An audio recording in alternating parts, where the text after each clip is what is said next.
Hello friends, I'm Felicity from EVANGEL International Company. Today I'm at the DINGLI factory to introduce a popular model for you. This machine is BA16CRT2 accelerating bone lift. It's totally a workhorse for your high-up jobs.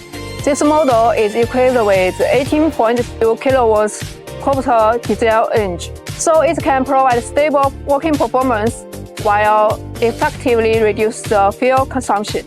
The working platform of this model is measured about 1.83 meters by 0.79 meters, and its max working height is about 16 meters, and it holds up to 320 kilograms.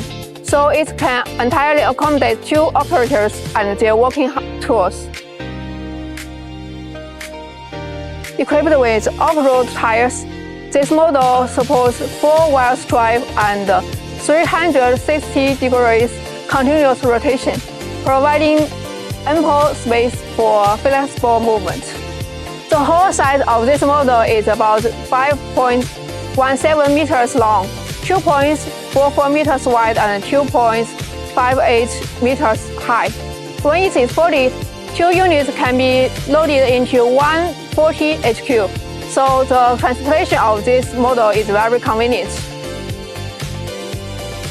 Whether you work inside or outside, this model, BA16CRT2, can provide efficiency, strength, and reach to get your job more quickly and safely. Welcome your inquiry.